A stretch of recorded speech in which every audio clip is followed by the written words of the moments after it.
Hari Om. Jai Gurudev.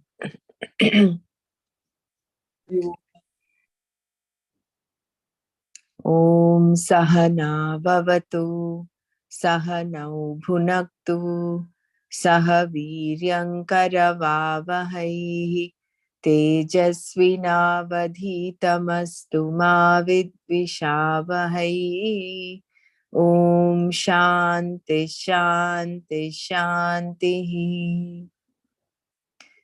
Narayanam Namaskritya Naram Chaiva Narottamam Devim Saraswatim Chaiva Tato Jayamudirayet.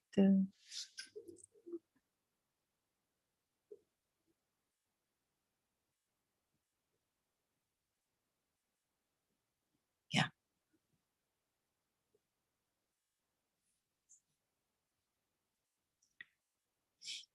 You can unmute and share your takeaways.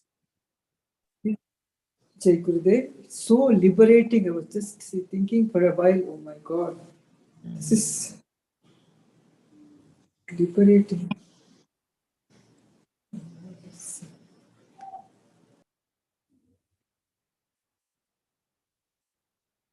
It is. That is why the first shloka of the Atma, we start the Atma Bodh with the Pratasmarami Hridisam Spuradatma Tattvam. So the more we think about it, the more we contemplate about it. See, as long as we're listening to it, it seems it's so simple, it's correct. I'm not the Panchakosha, I'm not the Stula Sukshma Karana Shariras. But then once we're back into the regular material world, no, somewhere, unless we are careful, we again slip back into the same old identification, misidentification, so to say, and then we get caught up.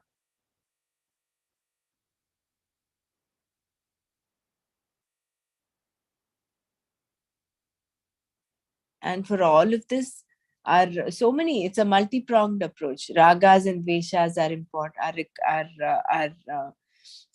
they contribute, our vasanas contribute. So it has to be a multi-pronged approach to cleansing ourselves. That is why we have all the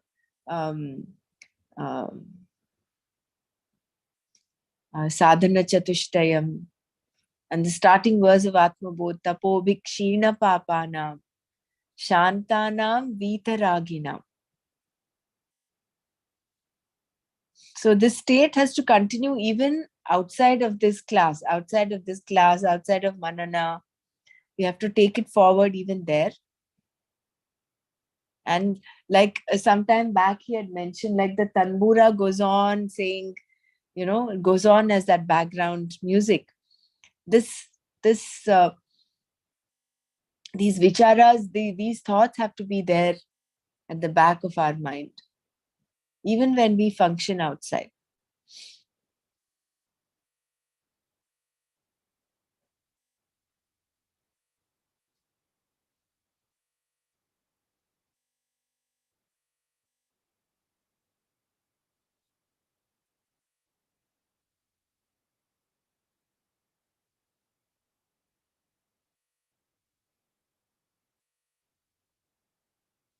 So yesterday, anyone else wants to share?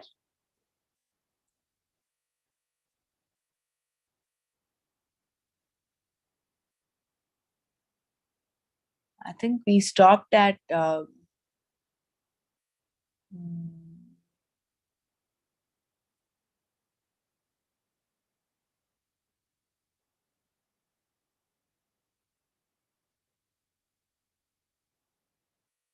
I think we have to do this one, no? Ragecha Sukha Dukkhadi.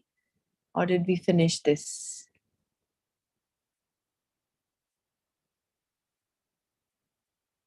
I think we'll do from 23 onwards. Does anyone want to chant the shloka? Bela, do you want to chant? Yeah, okay. Yeah.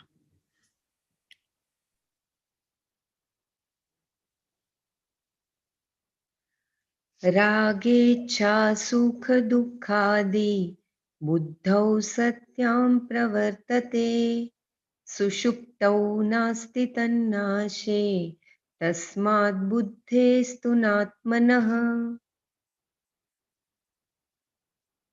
Kindly correct me, Brahmaraji, if there is Yeah, any. this is perfect. This is very good. Actually, on second thoughts, what I was thinking is, I know we have to come back to 23 and then continue, but I think Nana covered 27 up until 30, 31 or 32 today, right? Yeah, yeah. Should we quickly run through those and then come back here? Yeah, we can do that, will be also fine. You mean including Pratipadartha and Shloka? Yeah, just the shloka, the pratipadartha, and the meaning, so that Okay. what Not the not the description as well? detailed description. Detailed description we'll come back after we've completed these things. Just the shloka, maybe I was thinking it'll be good to just revise once because 27, because that is fresh in our mind. We'll just take a Yeah, few. the pronunciation, because Nanaji has already chanted, we can just Yeah, refresh. 20 and 27 now, no? yeah, 27. रज्जु सर्पवदात्मानं जीवो ज्ञात्वा भयं वहेत् नाहं जीवः परात्मेति ज्ञातश्चेन्निर्भयो भवेत्. We'll read just the meaning, English meaning. Just as the person who regards a rope as a snake is overcome by fear, so also one considering oneself as the ego, jiva, is overcome by fear. The egocentric individuality in us regains fearlessness by realizing that it is not a jiva but is itself the supreme soul.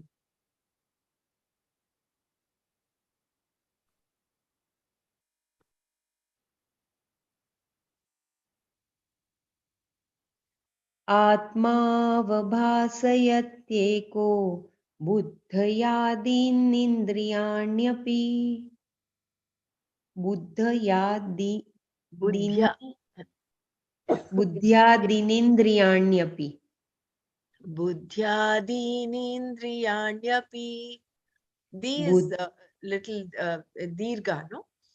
या बुद् Buddhyadi. Yeah. बुद्ध्यादीनीन्द्रियाण्यपि दीपो घटादिवत् स्वात्मा जडैस्तैर्नावभास्यते. Just as a lamp illumines a jar or pot, so also the Atman illumines the mind and the sense organs, etc. These material objects by themselves cannot illumine themselves because they are inert. Here, the example Nana gave was of a pot having some 10 holes.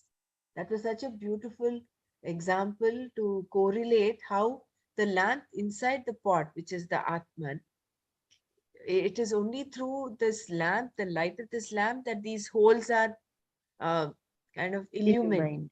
Hmm. isn't it? Without this lamp, if the lamp is put off, if the lamp is not there, or these lamps, these holes are jadam. I mean, there's only darkness in there. So it is the lamp which gives the light, the life, and the light to them.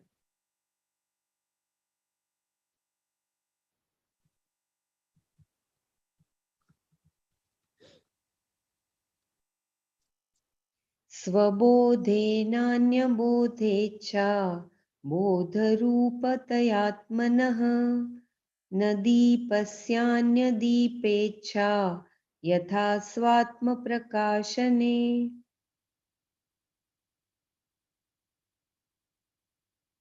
A lighted lamp does not need another lamp to illumine its light.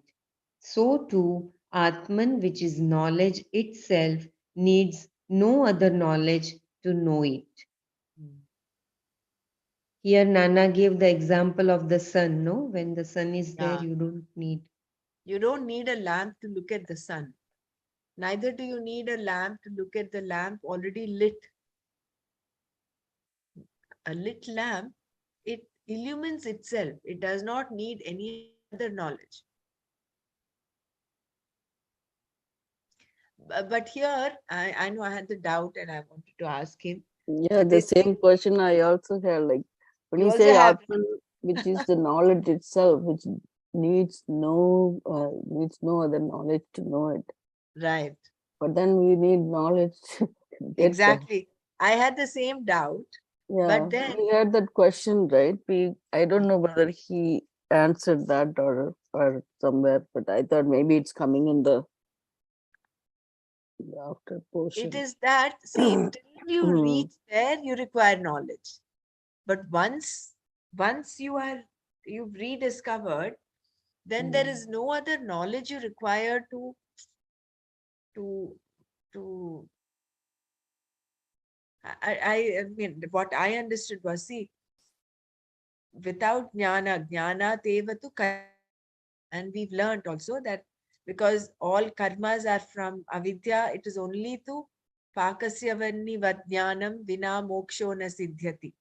So without knowledge, there is no liberation, which is true. But this is at the dawn of knowledge. After you've realized, then there is no other knowledge required, because your knowledge per se, your knowledge, um, you're the knowledge principle. Yeah, actually, what I understood from what Nanaji said, the chit aspect is knowledge, right? Like Right. they also call it Satyam Jnanam Anantam, the Mm. Satchitananda. So that Jnanam principle is that only, right? Mm. Then there is no knowledge to really gain. You are then knowledge. Correct.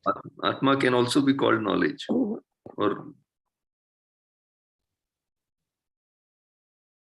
that's how I understood it. Yeah. So once you get it, then you don't need to gain any knowledge. But then before then, that's what the question Yeah. is. Before that, yes, you require, no, because Mm. you have to remove that veil of knowledge, that the veil of ignorance. And that example of the screen and the silver screen and the other screen covering it. So unless we remove that, you would not know, you would not rediscover yourself. I think when we read the PDF, Swamiji's commentary, it will become clearer. Yes, very true. Yeah.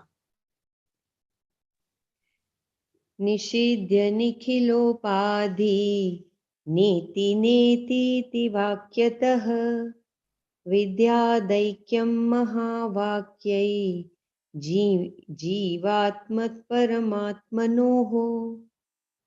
Here, when this vakyai and then there is a hyphen, right?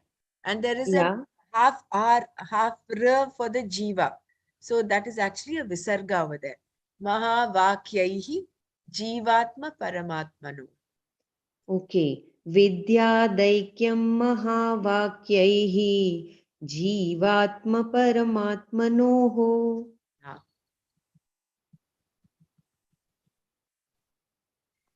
By a process of negation of the conditionings, upadhis, through the help of the scriptural statement, it is not this, it is not this.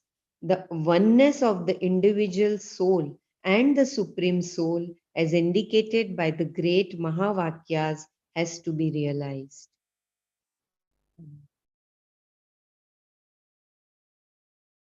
We can make a list of everything that we are not. And then what remains is what we are.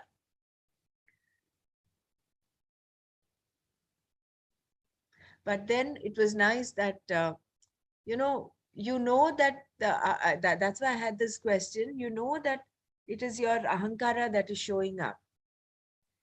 But even that, Nana said it was because of the sattva guna. It is not actually the witness consciousness.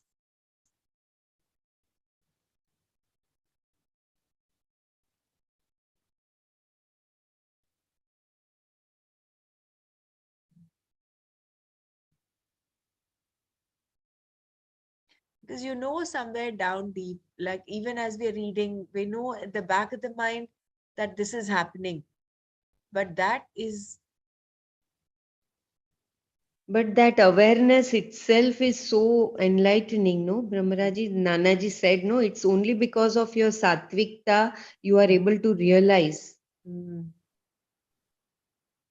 yeah. So that is what we go on, we continue to be in that, then that will, that is part of the purifying process. No, here I mean, I might have it only in glimpses. It is not all the time, not throughout the waking state or the dream state. But when that becomes more and more established, then that cleansing happens. I think that the patrata becomes more established. Yes, the antakaran shuddhi. Antakarana Shuddhi happens. And if you notice, from the time we started somewhere end of March, maybe till now, all of us have some degree of clarity, at least greater clarity than when we started off. So that Yes. intellect also is getting purified little by little. Yes, that knowledge is definitely there now, what is right, and Vivek Buddhi has started Yeah, dawning. yeah. The next verse I like very much because of this Nirindra. I think the 32nd verse was very nice. Yeah, you can read this one. Avidyakam shariradi drishyam budbudavaksharam etadvilakshanam vidyah aham brahmeti nirmalam. Here it Vid, is Vidyat. vidyata. Vidyat. Aham Brahmeti Nirmal. It's actually a sandhi there. So Vidyat, Aham, it is not Daham, it is Aham, Yeah, because Vidyat yeah, yeah. and plus Aham. So, एतद्विलक्षणं विद्यात् अहं ब्रह्मेति निर्मलम्. yeah, right.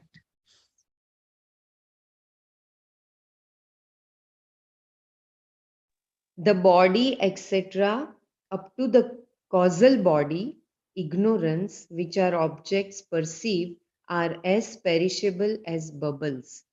Realize through discrimination that I am the pure Brahman, ever completely separate from all this.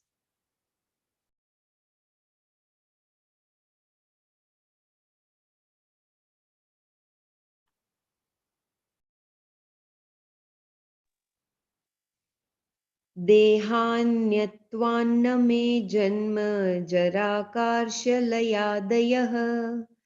शब्दादिविषयै सङ्गो निरीन्द्रियतया न च निरिन्द्रियतया न च. No, it is Niri. You chanted right the first time. Nirindriya Tayana. The Re has the Dirgha. Longu in Yeah, yeah, long. निरीन्द्रियतया न च. I am other than the body, and so I am free from changes such as birth, wrinkling, senility, death, etc. I have nothing to do with the sense objects such as sound and taste, for I am without the sense organs. This is quite revealing. I have nothing to do with the sense objects and sound and taste, for I am without the sense organs. But the all through our waking state, we're so caught up in our indulgences with the with the Why sense. not the vision is included, Brahmaraji? I think Drish- it is included. I think it is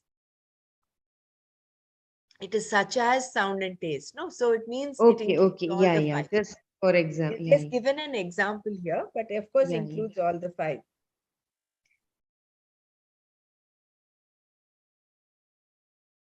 Mhm. So we need to do a lot of unlearning and relearning. We have to unlearn that we are not, and nothing to do with the sense objects, the sound, taste. So this will actually help us loosen our hold, the loosen the hold raga and dvesha have on us.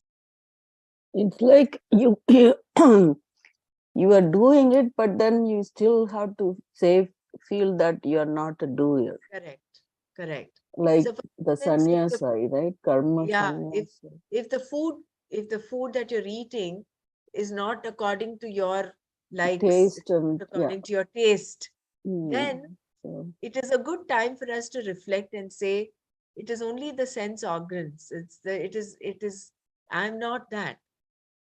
So I don't need to give so much importance to that. So that will yeah. help us let go of that, hold the raga or the dvesha for that tasteless or whatever thing that has on us. And as So Percy ji had described, even for the secretion of good hormones, even while eating, if we accept Yeah, the food, right. Very true. Nice. So then doesn't matter what you're eating, it will help. Of course, you eat nutritious food, sattvic Satvika food. food. Of course, it's not like you eat everything and anything. But what I meant was, even in the sattvic food, there may be sometimes like there is less salt. It depends on how it is cooked. So less salt, it might be a little more spicy. Whatever the taste, if it is not according to our liking, immediately the mind will kind of say, put forward, and a complaint comes in. So instead, at that point, if we can pause and say, it's okay, it's fine. I'm not the sense organs. I'm not the senses. Long way to go in terms of that. One Like, way to go, yeah. way to practice it. Uh, very true. Yeah. but the sense organ somehow connected to other things also, right? This, yeah. So you have to choose to more. You have to do that tapas again and get there. Yeah. Punaha, you have to remind ourselves. Otherwise, Yeah. we'll just get back to square one. That's why so many enlightened yogis I have read that they eat everything together, whether you give them sweet or sour or whatever food items, they mix everything and they eat. Ah, yeah. Yeah, for brahmacharis, they somewhere I read that they're supposed to let go the taste first before they can do anything else. That's a type of thing. Then I mean that same thing goes for us as well.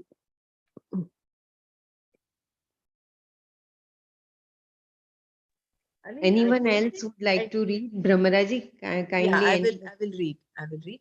I don't think we should uh, not enjoy. I think it's the world is there for our enjoyment. But at the back of our mind, if we can um, celebrate and enjoy it and not get attached to the enjoyment, like if you're having a good experience, you just experience, be in the moment and experience it. That's it. But otherwise, if you develop a raga for that, then the mind wants to keep having the same experience or the same taste. If it's food, for example, and then, like we've learned in Bhagavad Gita, dhyayato vishayan pumsa. So the more you keep thinking about it, again, you develop a desire for it. And if the desire does not get fulfilled, it leads to that down, a negative cascade of anger and all these emotions. So the skill here, I guess, is to enjoy, just be in the moment, be happy. Not that you should not eat good, tasty food. Of course, you eat, but once in a while, when that does not happen, you still carry forward.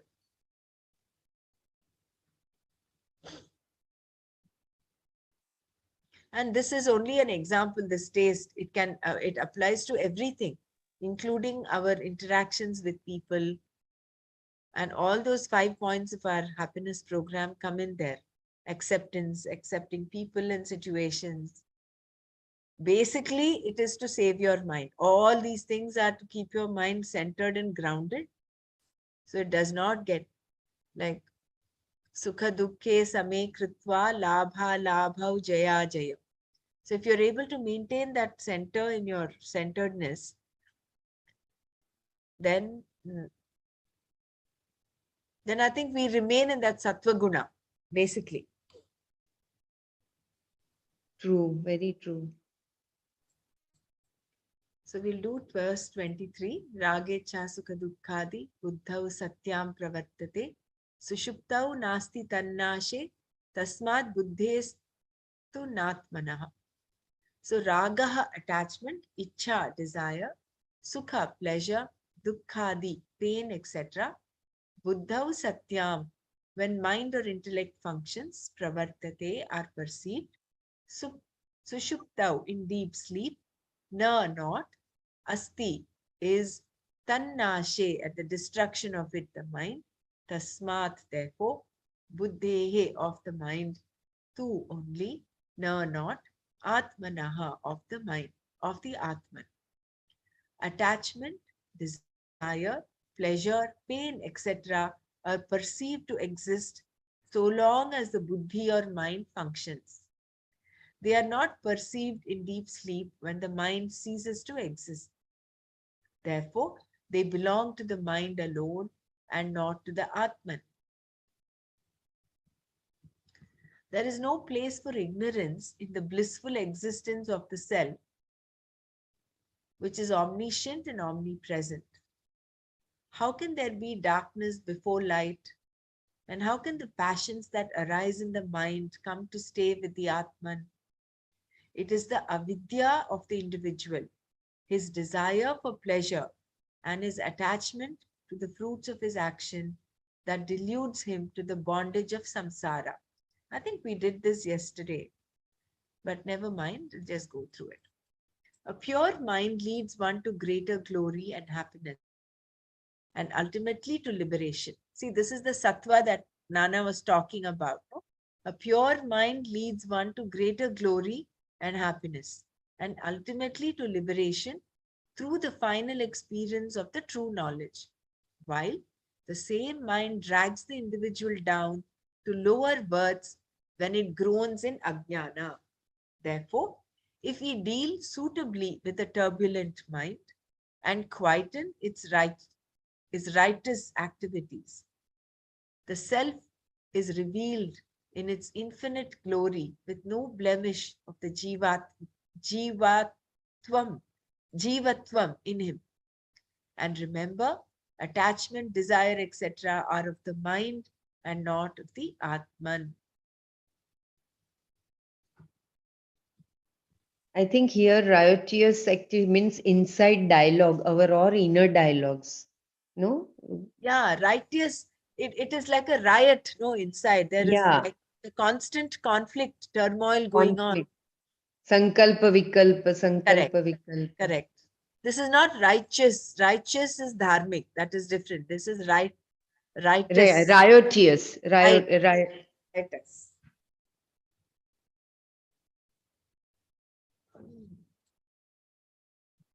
So long as we are functioning through our mind, we are under the tyranny of attachment, desire, pleasure, pain, etc.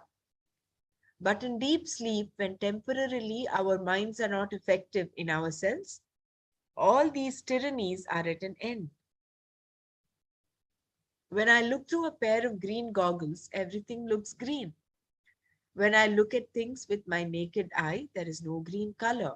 Therefore, the greenness is due to the glasses.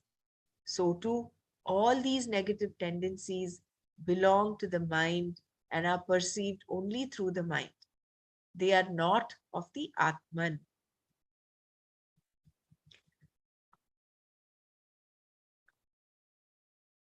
Prakashorkasya to yasya शैत्यमग्नेर्यतोष्णता स्वभावः सच्चिदानन्द नित्यनिर्मलतात्मनः.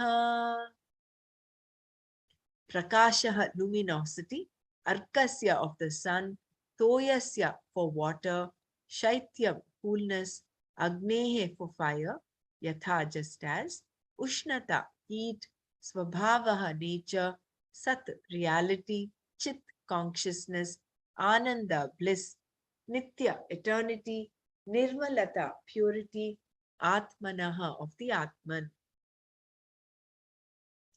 Just as luminosity is the nature of the sun, coolness of water, and heat of fire, so too the nature of the Atman is eternity, purity, reality, consciousness, and bliss. Whether it is the human personality or the plant specimen or animal entity, no one wants to die or suffer any agony or pain. Instead, there is a positive effort at all times for the acquisition of knowledge and enjoyment of pleasure for the self-preservation of the individuality. Nothing can remain away from its essential nature, dharma. There cannot be cool fire or a dark sun. Every object must express its own essential nature. The sun is luminosity itself, which it shows out. The heat of the fire is well known, and no one has come across a coal ball of fire. Similarly, if at all Atman is to be defined in terms of its nature, we can only say that it is that which is eternal, Nitya, ever pure, Nirmala, and existence, knowledge, bliss, Satchit Ananda.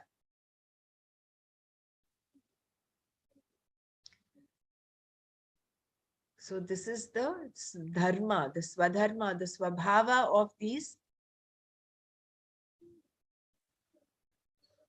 of the Atma. Atmana. I think here I was making a mistake with the Atmana. Atmana Sachidam Sham Sachidam Shascha Buddhir Vrittiriti Dvayam Samyojya Cha Vivekena Janamiti Pravartate. Atmanaha of the self, Sachidamshaha, the existence knowledge aspect, Cha and Buddhehe of the intellect, Vrittihi, the thought wave, Iti, thus, Dvayam, the two, Samyojya, blending, Cha and Avivekena, through indiscrimination, Janami, I know, Iti, thus, Pravartate, functions. By the indiscriminate blending of the two, the existence knowledge aspect of the self and the thought wave of the intellect, there arises the notion of I know. The Atman is self-effulgent and mind is inert matter. Without the power of illumination and consciousness, the mind would be inert and powerless to feel. For without this awareness within, we will not be conscious of our own thoughts. At the same time, a marriage between these two contradictory things is impossible, and therefore, any alliance between the two is only at best a delusory superimposition. This is quite, I think, important for us to understand. So a marriage between these two contradictory things, that is the mind, which is inert, and Atma, which is the power of illumination, a marriage between these two is impossible. Therefore, any alliance between the two is only at best a delusory superimposition. The experience, I know. Here, I just wanted to mention again, I just remembered what Nana said about the Rajasic aspect is sometimes when we are listening, or we are listening to a knowledge or what, there are times when, although you've not understood, the mind says, oh, I know, I understood, I don't need another repetition. That is actually the Rajasic aspect coming up. So you have the sattvic aspect showing up as that I'm able to understand, I know, and you're also seeing your ahankara. That is the sattvic aspect. The Rajasic aspect is that gets a little um, mixed up. Although it does not know, it is the ahankara showing up saying, oh, I know, I understood, although you actually have not known. And maybe the tamas aspect is where it is jadam, even that knowledge is you're just listening to, nothing is actually happening to you. There is no real understanding even. There's not even that awareness. Probably that is the tamas aspect. The experience I know is thus produced only when a feeling or thought stands bathed in the light of consciousness. Each thought is considered as a wave-like disturbance in the mental stuff. When these waves of thoughts arise in us, they are illumined by our awareness. When we cry, I know, I understand, I feel, etc. The sun rises and then the waves of the sea are seen and experienced. The sunlight falls on all surfaces equally. Like a silken veil, it lies on every surface, and when the waves rise, the light veil yields, embracing the waves on all sides, illumining it. So too, in our inner bosom, the light of consciousness illumines the height, breadth, and depth of each thought. It gives the thought that light, isn't it? It gives the thought life. And the mind-intellect equipment stands ever exposed to the eternal self and its light of awareness. When, through the sense organs and the stimuli from external world reach the bosom, the mind, with the help of the knowledge acquired by it in the past, produces its responses, which in their turn are expressed in the actions. Brahmaraji, please read this Yeah, I four, will five read lines this. again. Yeah, 5, 6 lines. The mind-intellect equipment stands ever exposed to the eternal self and its light of awareness. When, through the sense organs, the stimuli from external world reach the bosom, the mind, with the help of the knowledge acquired by it in the past, produces its responses, which in their turn are expressed in the actions. Life is an unbroken series of experiences, and therefore the individual is called upon to respond to it constantly. To know the happenings and to know how to meet them is the contents and purpose of man's intellectual life.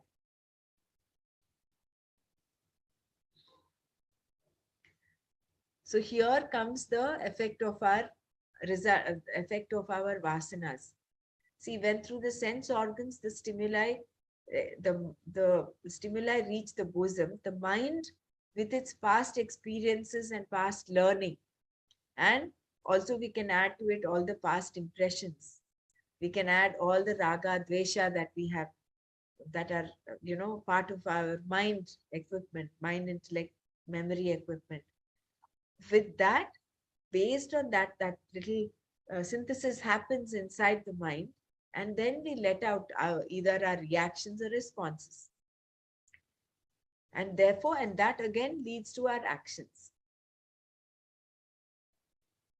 So a lot of cleaning and cleansing needs to be done at the level of the mind itself with respect to um, our past impressions, our vasanas, raga and dvesha. So there, if we chisel it out, then our responses and therefore our actions also will be accordingly. It will be in line with the if it is more and more it's uplifting, then it will become more and more sattvic. Even our thoughts will become like that. Thoughts and therefore the actions. So life, since it's an unbroken series of experiences, the individual is called upon to respond to it constantly.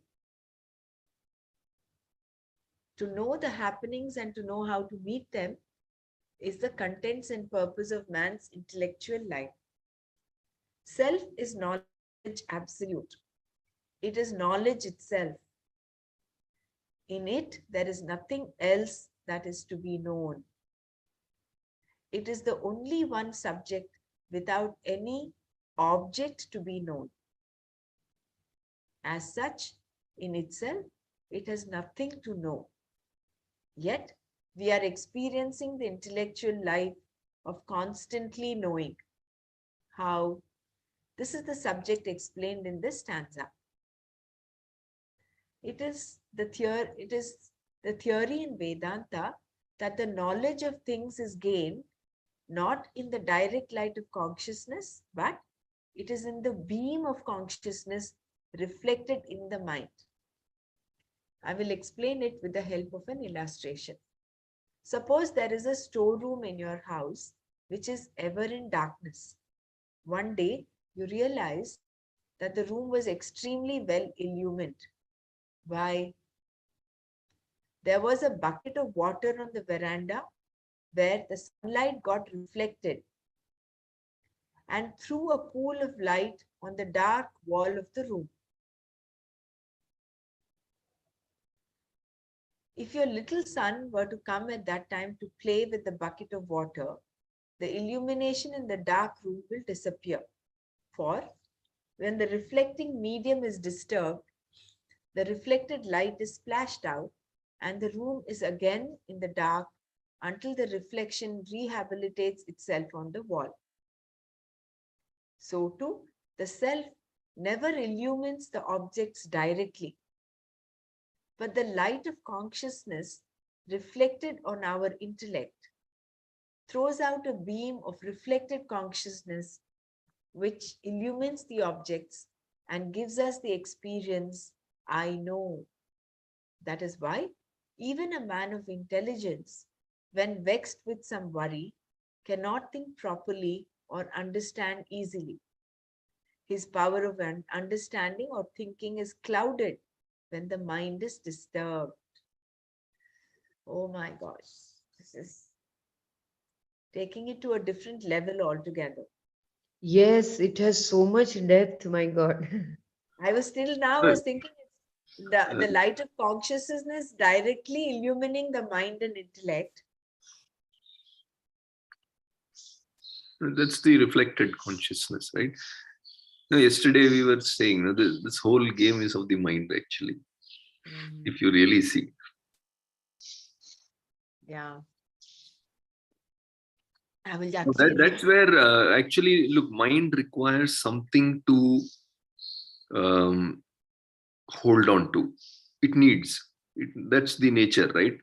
Now, what you give it to hold on is what will determine all your future actions, your destiny, whatever you call. So how much of our mind is actually utilized for what will determine how the life will be? I don't know if I'm making it clear, but what I understand is this mind has to be constantly occupied with what you think is taking you towards your ultimate goal. The more we are able to hold it into those things which will help us move forward, that much more faster we can get into that state of realizing. But if it is again going to get caught up in the world, then that will take over. So somebody beautifully explained this. Mind is like a fire, okay, and our sense organs are like the purohits, the priests doing the puja or homas. And what is the havas being offered? All the sense objects. Sense objects are being offered as the havas. And you also have the other fuel of ghee or whatever, which is our vasanas. This is how this whole thing is operating. So the moment what you put in starts to change, obviously the actions that subsequently happen will change. Yeah. So it's a mechanics Knowledge that comes needs to in, be. no? Knowledge comes in there. Yeah, knowledge and applied knowledge, not knowledge alone. Applied knowledge. Applied knowledge is very different, right? One is having the intellectual knowledge, but that's more of intellectual comprehension. Yes, we have understood. We have been reading this for so many. And if you look at all the knowledge that we have been listening, whether it's Tattva Bodha, Atma Bodha, Bhagavad Gita, everything is saying the same. It's trying to say it in different ways so that somehow we get it. When we get it means we apply it. And that application is where things will change. Then the things will start to change. Yeah. That is where all the Shama, Dhamma, Everything. Parama. Vairagya, Abhyasena Vairagya, Krishna ji, Bhagavan Krishna says in this. How the Chanchala man can be controlled is constant practice and Vairagya, dispassion.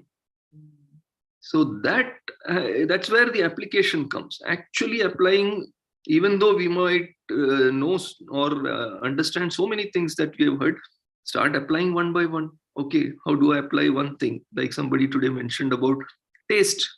How do we control our tongue? Start from the basic.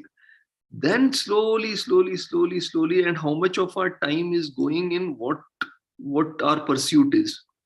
If after this 2 hours class, 2.5 hours class, if we are caught up in the world, then this 2.5 hours does not serve the purpose for which we are spending that time. How much of our time, even when we are in the world, we are still applying the learnings of what we have heard in this 2.5 hours is what will determine how our progress on this path will be.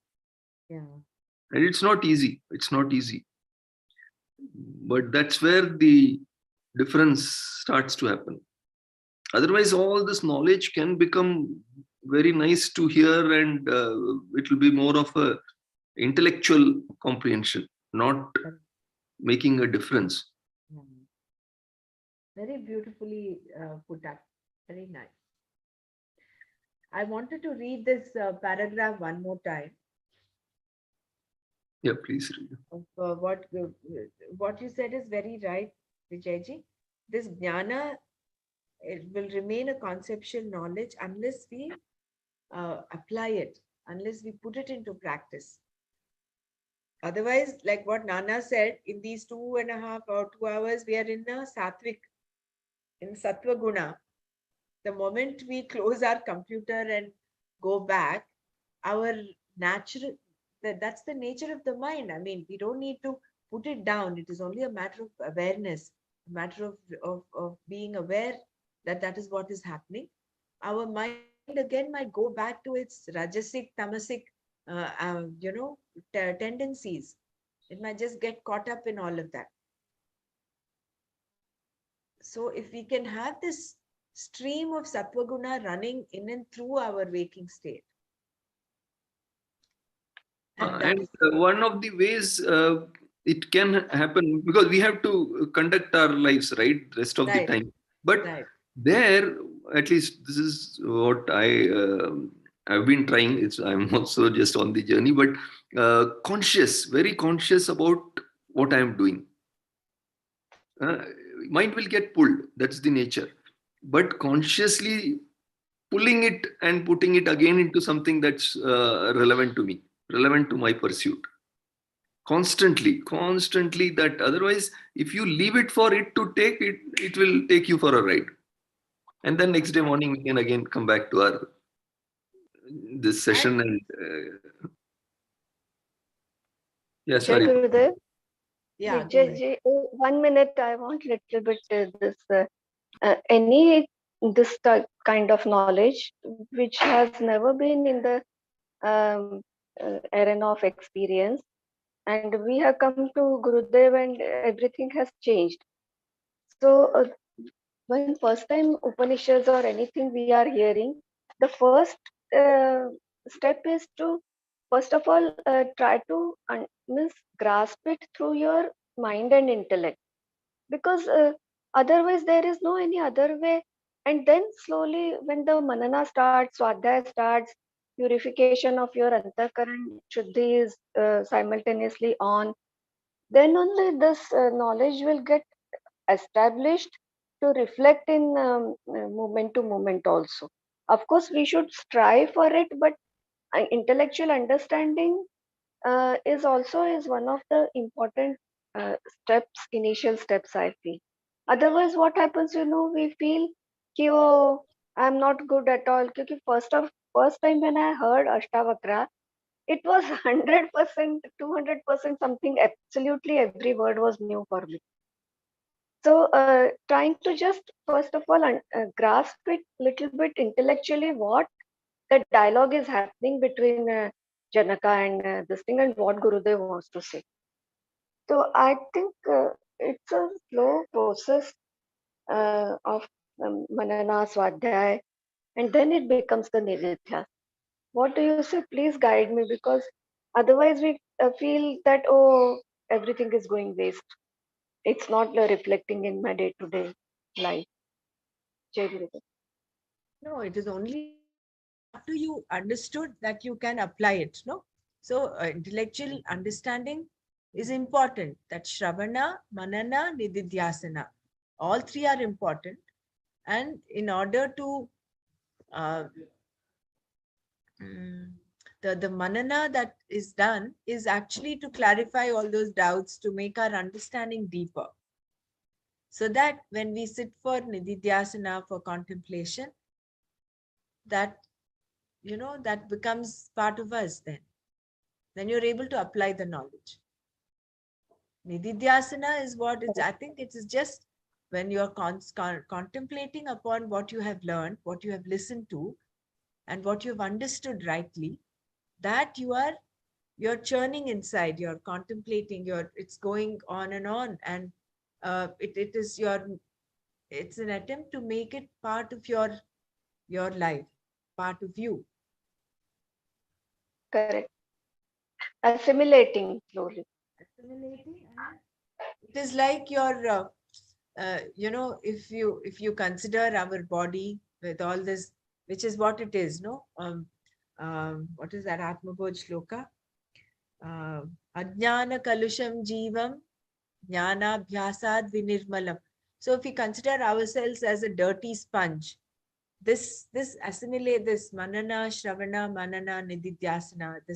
These three cycles. It's like the washing cycles in the washing machine.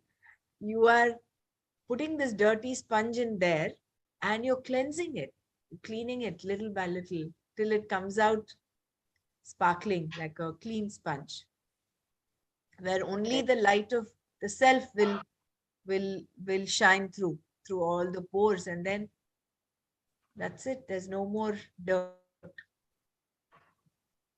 So beautiful, Ray.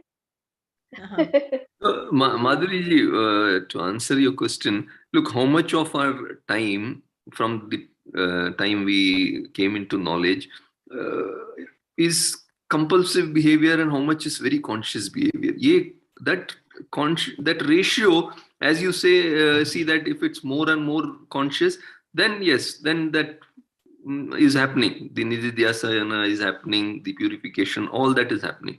But if we are still getting caught up, I'm sure it has changed over time, but the more we are able to get away from the compulsive behavior, the more faster you can reach your destination, because life is short, right? Right. I Vijay ji, like please terms. this make it as a quote and please put it in the WhatsApp, no? Because most of us, after shutting down the laptop, uh, uh, for some time it remains, but definitely that compulsive behavior is becoming predominant because of the surroundings or whatever you can say. The firmness of our own this thing is also sometimes get diluted. whatever just now you said, no, 4, 5 sentences, make this as a quote and put in the WhatsApp group, no, please. This is Compulsive most versus important. conscious. I like those two terms. Very nice. Very beautiful. Compulsive versus conscious living. Yeah, Yeah. compulsive. Yeah, they call it What's it? autopilot mode. Autopilot, Yeah. where you're only driven by your inner vasanas and your raga, dvesha, and your Yeah, our past conditioning. right past conditioning. It is more coming from rajas and tamas rather than sattva. Sattva, as long as sattva is there, there is clarity, there is focus, there is awareness, basically. So it's more conscious living. True. And that is what happens now after Sudarshan Kriya. You're in that beautiful mode of sattva. There's so much of um, clarity. There is so much of ease with yourself. Correct, Pramalaji. So much of ease. Yeah, I really agree. You feel very light within.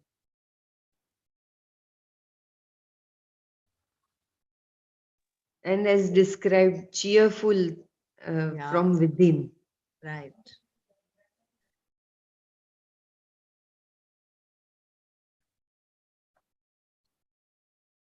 So this manas tapas, no, I'm just reminded of our 17th chapter, which we still have a few more verses to complete. In that, we were doing the manas tapas. The manas tapas includes manah prasada, atma vinigraha, and mauna. Mauna is like being silent. And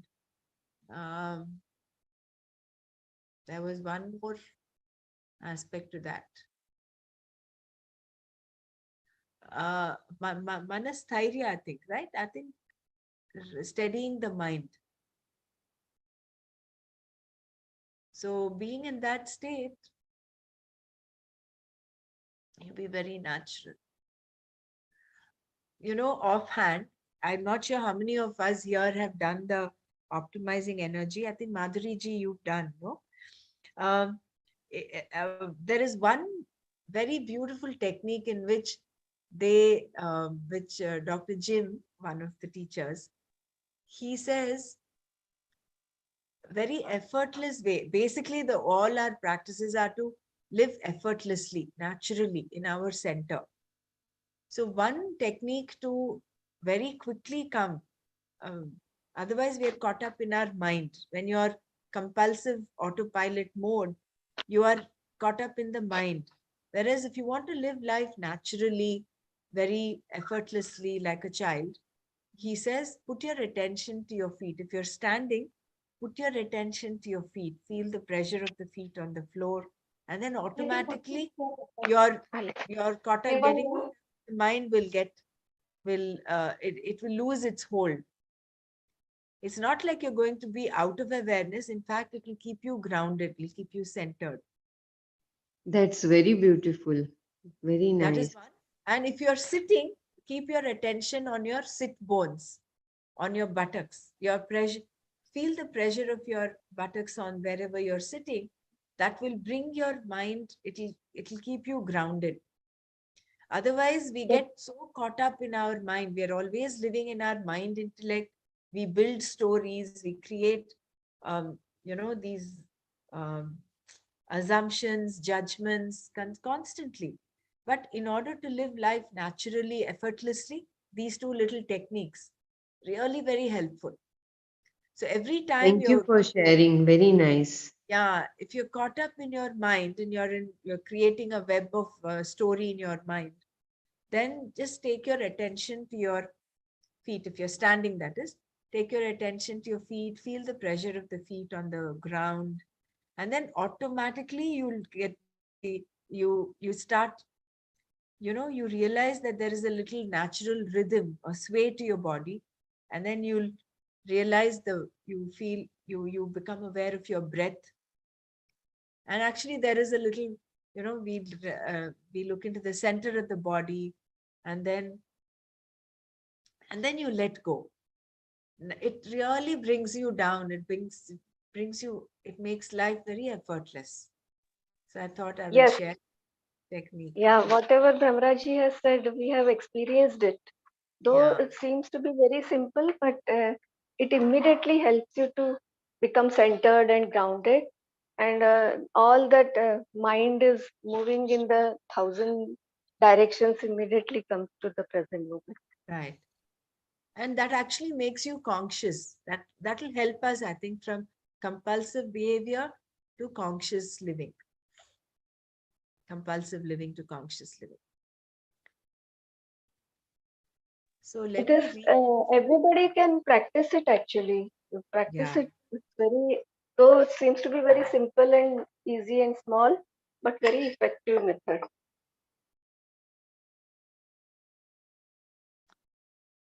Suppose there is a storeroom in your house which is ever in darkness.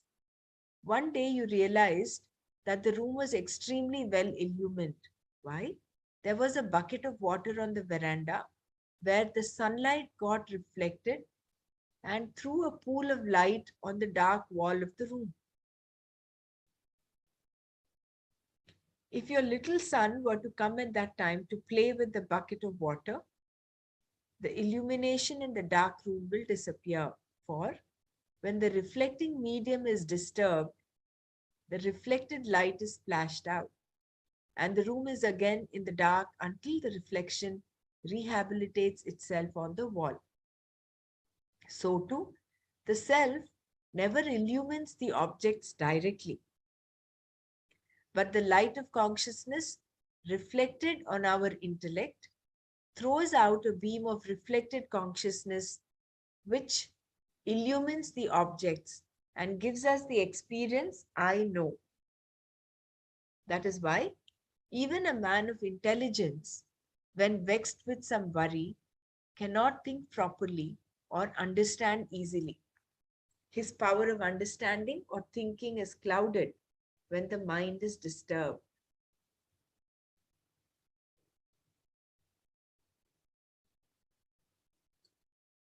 This reflected beam of consciousness is only with respect to our experiences, right? But the light of consciousness directly reflects, I mean, it directly um, shines through the mind and intellect? Or is that also a reflected beam?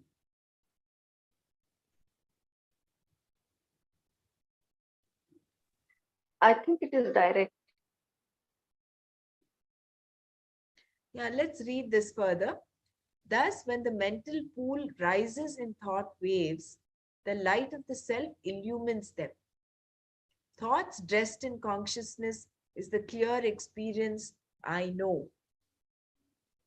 Feelings and ideas in our bosom glittering in consciousness are our knowledge of things. Thus, when the mental pool rises in thought waves, the light of the self illumines them. So here actually Swamiji is talking about it is reflected because see, this is what he said in the beginning in the theory in Vedanta. It is the theory in Vedanta that the knowledge of things is gained not in the direct light of consciousness, but it is the beam of consciousness reflected in the mind. So I think it is only a reflection, it is not direct. Which is why he is given this explanation, this example of a dark storeroom and how the reflected light from the water on the floor falls onto the room. And when this child comes to play with it, that is the disturbance in the mind, this gets disturbed. So basically, I think it is only the reflected beam, Yes, yes, yes, isn't it? yes, So for when sure. when the mental pool rises in thought waves, the light of the self illumines them. It is only again only the reflected beam. Thoughts dressed in consciousness is the clear experience I know. Feelings and ideas in our bosom, glittering in consciousness, are our knowledge of things. So it's because you're in that. I always used to think, the witness consciousness is, oh, that is the self. But actually, that is only the reflected beam still. It is not the self per se. It is only in that reflected beam that you're able to even know that you know. Yeah, the sentiency comes from that reflected consciousness only, and that the level of sentiency will vary based on the subtlety. Meaning, even the body is getting a share of the reflected consciousness. It illumines the maximum at the level of the ego. That's the closest to the self. I don't know, we can't say in terms of distance or whatever, but that's the one which has maximum reflection. That's the most subtle, and that's why that is what feels that is the self, right? That aham is what feels I am the self, the maximum that ego feels. Similarly, body is at the lowest, most grossest, but body also has a share of the reflected consciousness. That's why it feels sentient, right? Mind, the next level, it has a slightly higher degree of same way as you go to the subtle, the more the reflection gets power, or more becomes more and more powerful. So yeah, it's always the reflected consciousness. True, the jiva is basically the reflected consciousness only. Hariom, I think it is also a journey from ahankara state to nirahankara. Can it be? Yeah. Yeah, nirahankara is the ultimate state, right? Nirahankara, you're saying going beyond the ego, right? Yeah, yeah. Yeah, that is in our 7 levels of existence, that's what we say. No, we transcend all the 6 levels to reach the 7th, right? That's the ultimate state to be in. That's what is liberation finally. So coming back, I mean, for me to understand this reflected beam of consciousness, in this example that Swamiji has given, he's given a dark room, which is the mind, intellect, which are inert, basically. And this pool of water through which the reflected beam of sunlight is falling into the room. So what is this pool of water when you talk of ourselves? There has to be a reflecting surface, right, for the light of the sun to reflect into the room. Here there is a pool of water, but what is in the example, when you directly translate it to yourself, what is that in us which is acting as the pool of water? I don't know, but my guess is that's probably the aham or the ahankar. Mm. Yeah. This is a new concept for me, at least, this reflection. Although we've done this before, that is why we've got to do it punah punaha. This reflected beam of consciousness in Vedanta is the theory in Vedanta, and how Swamiji's explained it is quite revealing. Yeah. So we'll find this out. We'll ask Nana about it tomorrow. About what is this? How does it get reflected? On what does it get reflected? Yeah. So anger, knowledge, etc. are all characteristics of the mind, and they are thus attributed to the Atman due to lack of discrimination. The nature of the Atman in reality is Satchit Ananda, and this eternal self does not undergo any change even when the individual experiences anger, pain, pleasure, etc. in his mind. It is like, I'm still using the same example that Swamiji has given.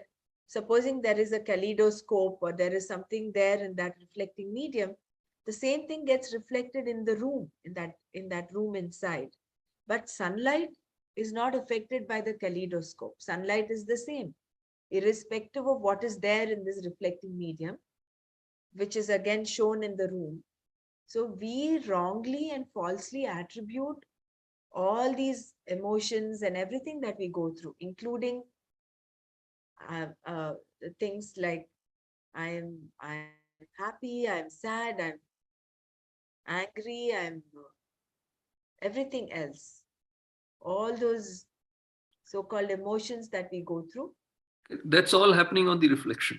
Reflection. It is only happening. It's only a dance there in the reflection.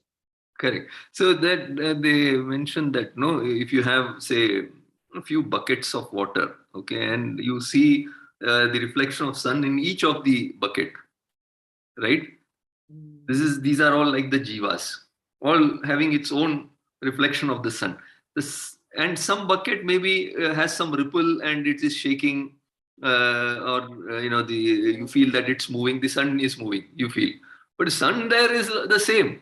It has nothing has happened to the sun. Each of these buckets may have its own distortions, right? Some are shaking, some are more ripples are there, some may be very steady. But these are all anyways reflection. The sun there finally is the same. Nothing is happening to it. What is happening here is all on this reflected medium. So that is what these reflections of that sun is, what are all these jivas. And that sun is that self, the eternal, which nothing happens to it, no matter whether this one is shaking or whatever is happening. Maybe some of them have dirt in it. So all that is only on the reflection. So this on the medium is, can we call it as antakarana, on which it is reflected? Yes. Yes. The antakarana. So that the more it is refined, polished, yes, the reflection is very steady, and then you slowly then realize that this is a reflection of that ultimate sun, which is nothing is happening to it. Then even here, because it is becoming more and more purer, it is not getting affected by the so-called things happening outside. It's not affected.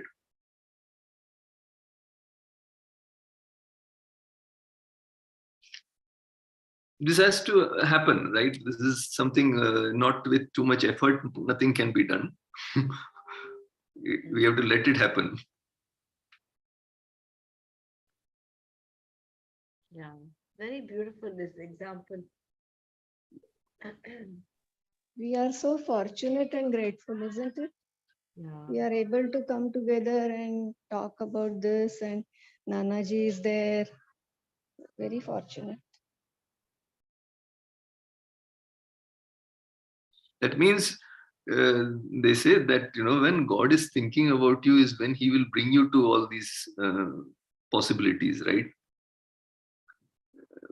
Yeah, we are getting a chance to listen to Nanaji, Yes. get this knowledge is all because God has now got a thought about you and said, yes, now it's time for us to be taken further on this path to the next level.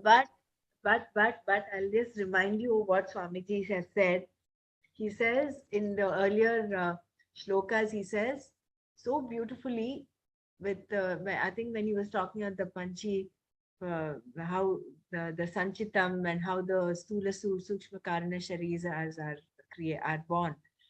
He says the your present life, your body, mind, intellect is well crafted from your previous janma. It's a blueprint that you've given the divine. And whatever is happening to you right now, and your actions and thoughts, you are creating a blueprint moment to moment, not just in this life, but also for the future lives. So I will do a little correction of what you had mentioned, Vijayji. I think it is not God. It is our self. It is a Purushartha. I think it is. No, at this stage, I'm using the word God because that's what we can relate more easily to. Yes, ultimately, yes, you yourself crafted what blueprint you want and all that. But yeah, we can attribute it to some higher power or something.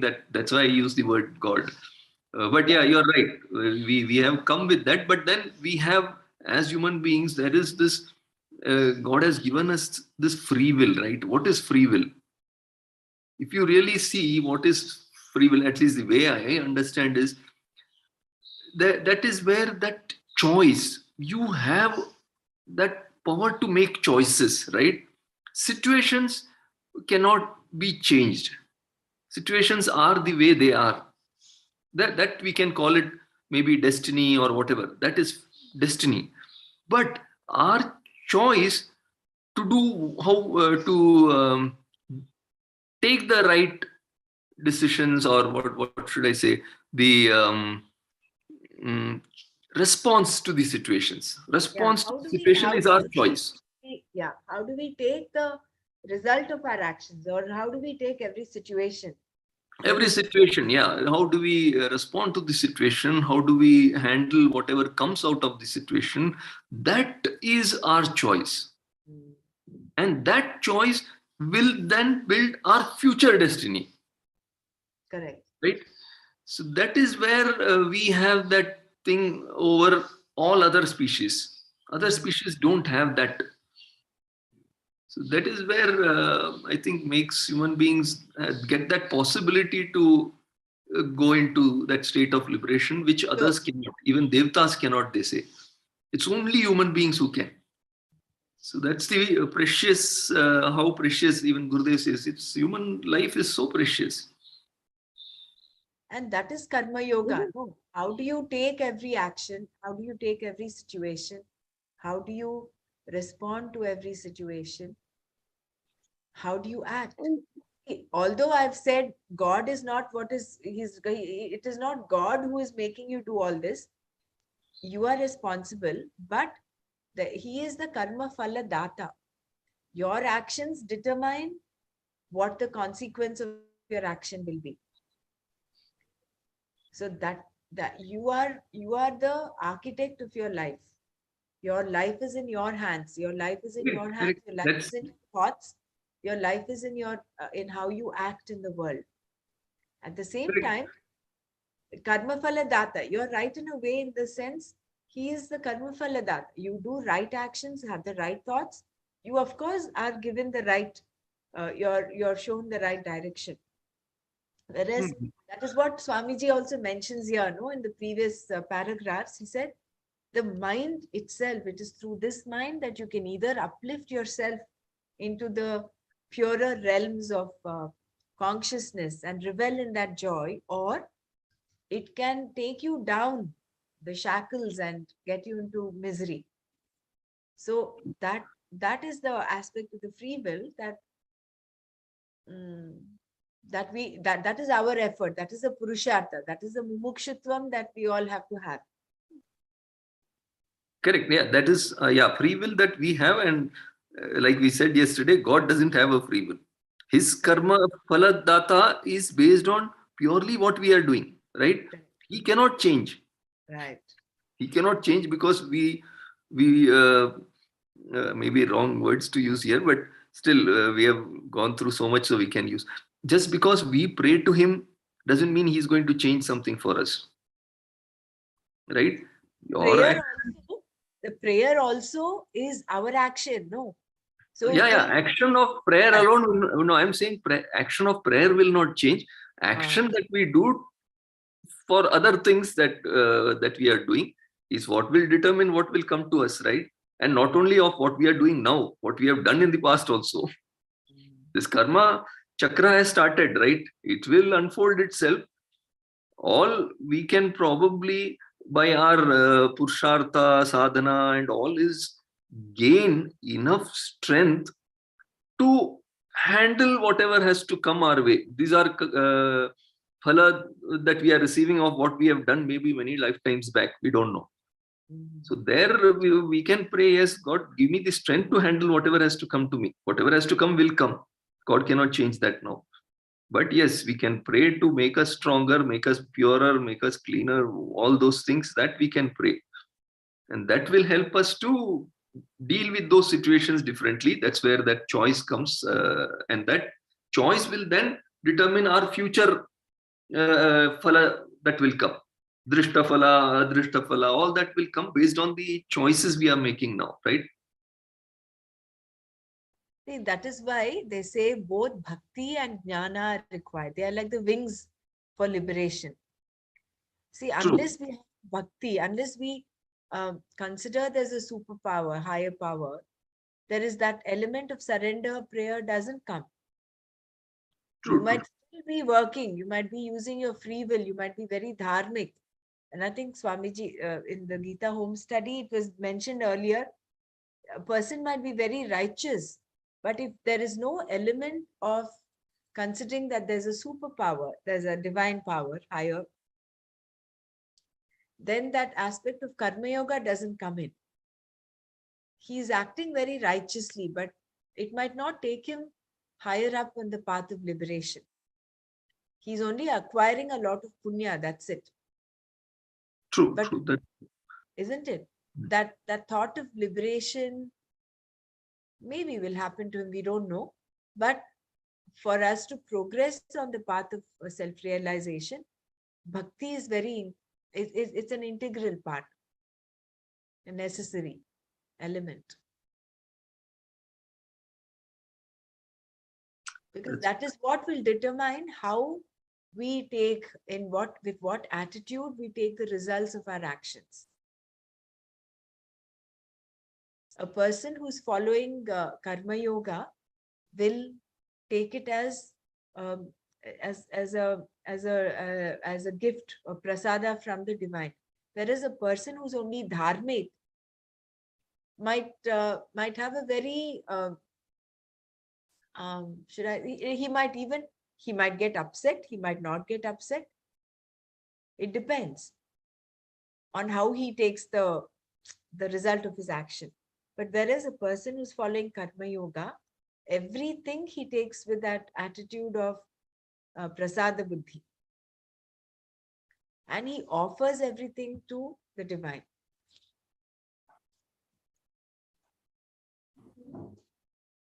So slowly he's going towards the he's going towards na kartritvam na bhoktritvam. Slowly he's going towards that path, right? Where he says, I'm not even the karta. He's not reached there yet, but that is there. That possibility is there. Whereas for a person who is doing dharmic, who's living a life of dharma alone, this might not happen.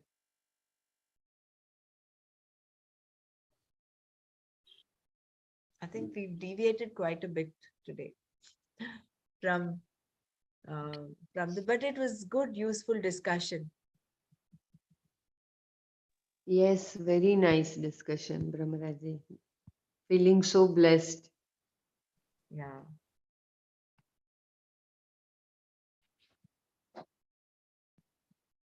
I will just read this one, this 26. Atmano vikriya nasti buddhir-bodho na jatviti jiva sarvamalam jnatva jnata drashteti muhyati. Atmanaha, for the self, vikriya nasti, vikriya action, na not, asti is, buddhehe for the intellect, bodha capacity to experience intelligence, na not, jatu at all, iti thus, jivaha, I think there's a typo there, the individuality, sarvam everything, alam enough, jnatva knowing, jnata the knower, drashta the seer, iti thus, muhyati deludes. Atman never does anything. and the intellect of its own accord has no capacity to experience I know. But the individuality in us delusorily thinks he is himself the seer and the knower.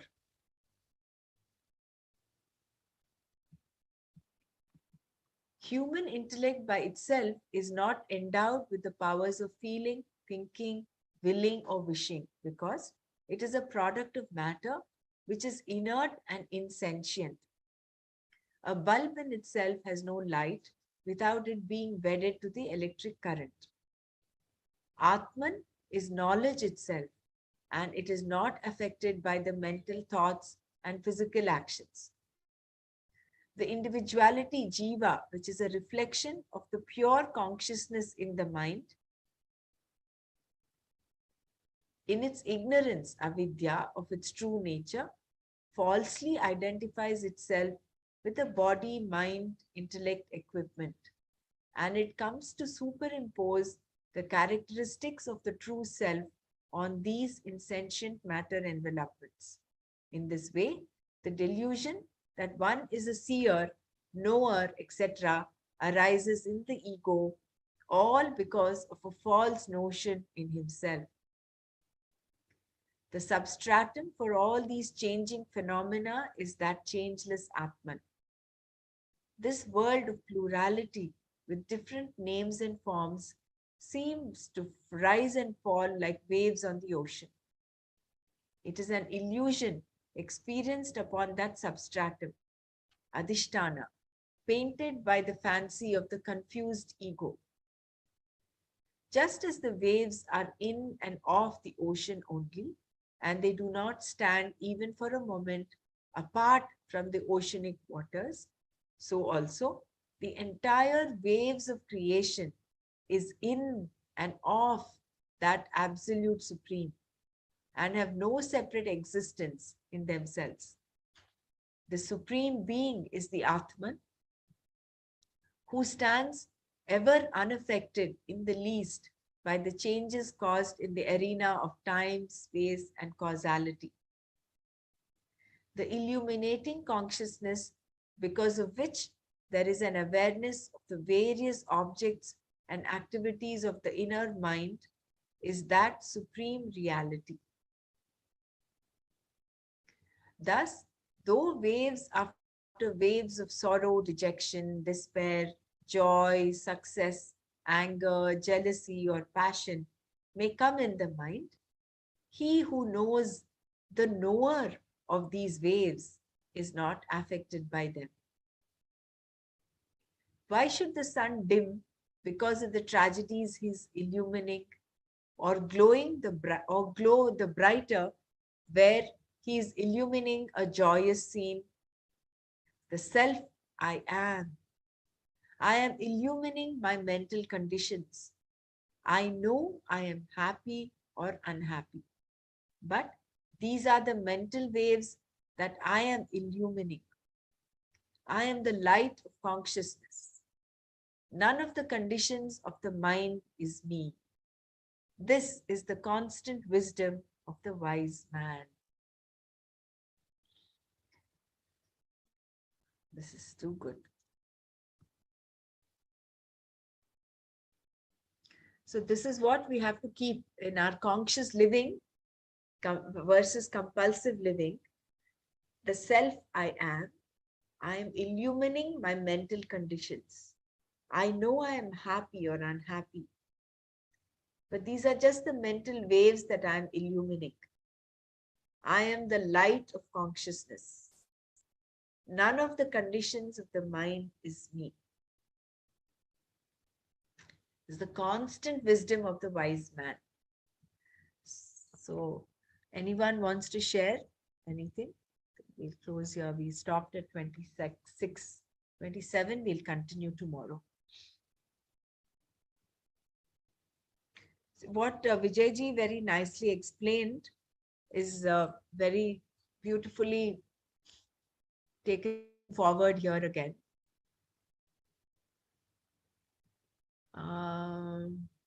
here he's mentioned, no, Atman is knowledge itself, and it is not affected by the mental thoughts and physical actions. The individuality, which is a reflection of the pure consciousness in the mind, in its ignorance of its true nature, falsely identifies itself with the body, mind, intellect equipment. And it comes to superimpose the characteristics of the true self on these insentient matter envelopments. So if we go back to the example of the sun and the different pots of water and the reflection of the sun there, the reflection of the sun is the jiva.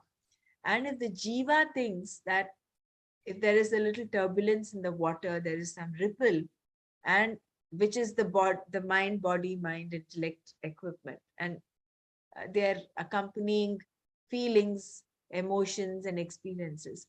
If this jiva thinks that it is it is those disturbances, it is like we're identifying ourselves with that. That is the avidya.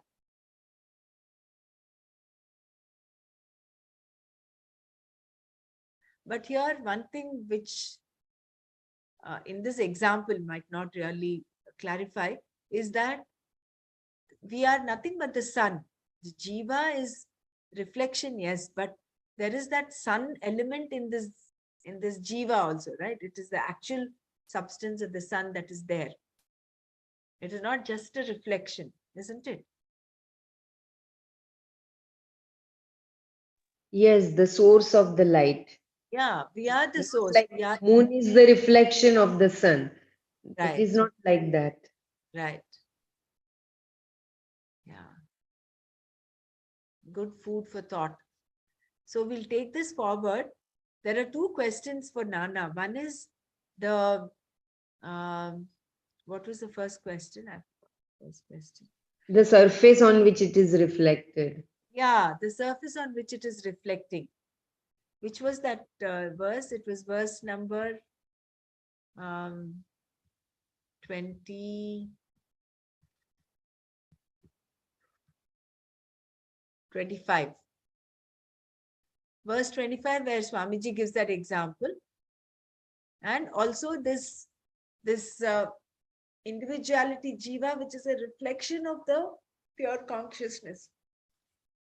Is it only a reflection? I thought jiva is nothing but it's a part of the pure consciousness which is covered by avidya. So for me to understand that it is the sun's reflection, I'm having a little difficulty thinking it's a reflection. For me, it is the part of the sun itself, the jiva, right? Anyway, I think we'll take this forward. Anyone wants to ask or share, clarify, or add to this?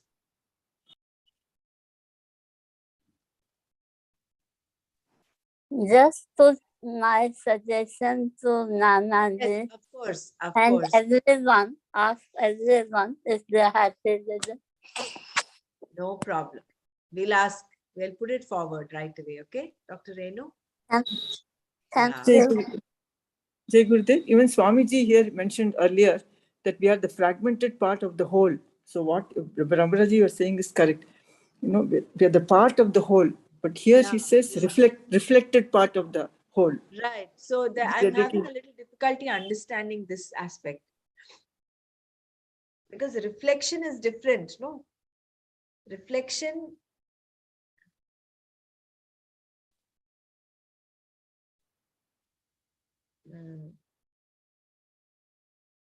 Yeah, I think we'll ask him this tomorrow. Should we stop here today? Loka samasta sukhino bhavantu. Om Shanti Shanti Shanti. Sarvam Shri Krishnarpanamastu. Jai Gurudev. Hari Om. Hari Om. Dhanyavad to everybody. She did a very Thank you so much. I think she's not here now, but for a beginner, I think she's done wonderfully well. We should all. She did excellent. I was really amazed the way she was. I mean, even Visarga and those things also, she was pronouncing it so well. Right. Very good. I was very happy with, although it, of course, is time consuming because it takes that much longer when a beginner is like doing it, but it's fine. She's made a wonderful beginning. Very good. Her efforts are truly admirable. And like Nana said, if we keep listening, no, to this, we keep the book in front and we keep listening to Brahmaji's or wherever, whichever thing you're following is fine. Uh, uh, that will enable us to refine our pronunciation and chanting. Yes, true. Jai Gurudev Brahmaraji. Doing tomorrow. I wanted to ask, Tomorrow are is you practicing that OE 1 and 2 and whatever the once in a while. I'm just doing this focus on your legs and things like that. But when there's a need, I do. I'm honestly not practicing it every day. No. Me too. I'm not at all practicing. Yeah. If somebody takes that practice session, no, so again we will get back to it little bit at least. Yeah. That is true. But I'm using it as and when there's a need. I'm using it. I think that the regular practice is not happening. For tomorrow, I think we have the chanting person, I Brahmaraji. don't know. I have to look. Someone had mentioned. I think I have to check back the messages. Which is the chapter tomorrow? Chapter 8. 8. Sharab Brahma Yoga. I would like to go through the 9th one. I will send it my recording to you. Yeah. 9th, 8, 8, 8. I will check it out. Yeah, I think no one has mentioned 8. So if any one of you wants to chant 8, please go ahead. And you feel free. Any one of you who wants to chant, if you want to record your chant, no, not that I'm perfect myself, but I would like to help out in whatever way possible, so that we are here to learn together and grow together. So if any of you wants to chant any chapter, if feel free, if you wish to, you can record your chanting and send it. So if there is any fine tuning to be done, that can be done. Okay. Yeah, so Dr. Archana had said no, Brahmaraji. Yeah, I So- will message her. She's not been attending actually. So I will message her if she wants to join in tomorrow. Let her do that. Otherwise, one of you can do it.